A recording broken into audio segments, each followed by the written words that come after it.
Hello there, welcome to another episode of World of Tanks with Ngani Titan. In update 4.2 they've introduced the tier 10 light tanks and tier 9 light tanks, and I hadn't been really following the update announcements. I hadn't been actually playing a lot of World of Tanks prior to the update being released, and I went back and I've been playing the American tanks quite a lot recently. I've been mostly playing the T-54E1 and the T-28 prototype, trying to complete the grind to the next level of tank. In the case of the T-51, it will be to the final tank in that line of the American medium autoloaders at the T-57 Heavy. And in the case of the T-28 prototype, it will be unlocking the T-30, the tier 9 heavy tank really, but it's supposed to be a tank destroyer in World of Tanks. But I decided just to go back and play after the update had dropped the Walker Bulldog, the M41 Walker Bulldog, the American tier 8 light tank after the T-37 and before the T-49, and I got a massive shock because I hadn't been keeping up. This tank, the tier 8 tanks, I presume it's across the board that the tier 8 light tanks have been nerfed considerably. This thing has been nerfed massively. It still retains its speed and agility and other characteristics. However, its stealth characteristics are not as effective as they used to be because there are tier 8 and tier 9 tanks.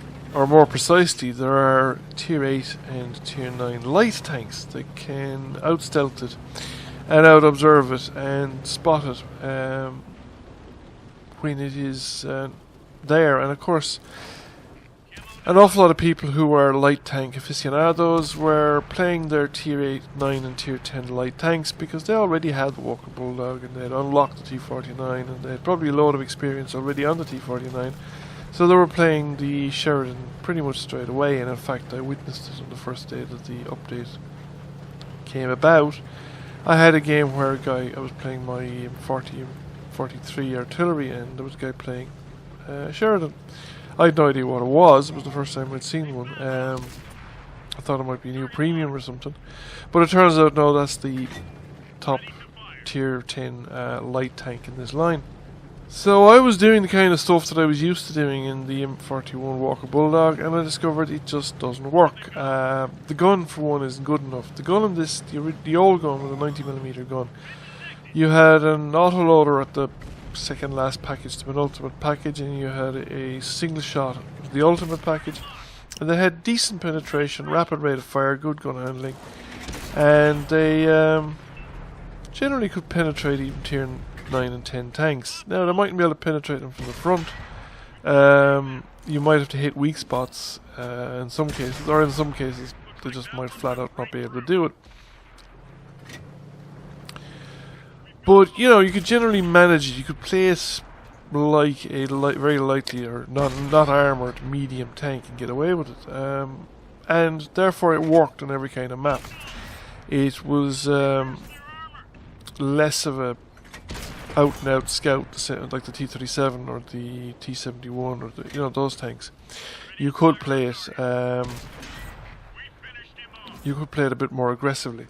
And you could also, it was a very lethal kind of ambush predator at the later end of the game. Now it's very much a light tank. You really don't have the gun for playing it super aggressively. Certainly I wouldn't be able to get away with doing it. And you will have a problem then because a lot of people are playing tier 9 and tier 10 light tanks at the moment. You're going to get spotted by those tanks when you try stuff on a lot of maps. So, and you can't get away from those guys if they chase after you either. They're just as fast as you are. They have a few more hit points, and they have harder hitting guns. Their guns will do a bit more damage. Then you're back down to the 75mm that you basically had on the T-37. Slightly better, but essentially the same gun, doing roughly the same kinds of damage, roughly the same type of performance. So it's a bit of a shock, and it took a lot of adjustment, and I got rid of the vents and the coated optics on this thing and actually put camouflage netting on binoculars because I think if I have the opportunity to scout on a good scouting map, I need the camouflage netting to compete with high tier tanks if I'm not top tier. And I need the binoculars just to compete on the view range department, and if I'm in an urban map or a restricted view range map, I'll just have to sort of hang around the edges and try and pick up whatever tidbits I can and just hope to ride out those occasions.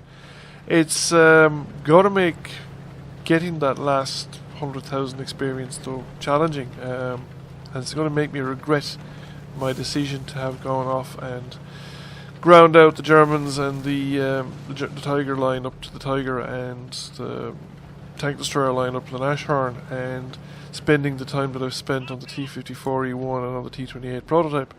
I could have played them at any time, whereas I could have unlocked the T-49 if I'd stuck with the Walker Bulldog at the time and had a much easier time doing it. So that's my thoughts on the recent update. Not an entirely happy camper. I suppose I will benefit later on with the other tanks, but it was a bit of a shock to the system. I'm just going to mention it here that I will broadcast next week, but I'll probably take 2 weeks off over Christmas week and the week after. And I will repeat that later on. Anyway, thank you for watching, and I hope you enjoyed the video, and I'll catch you all again soon.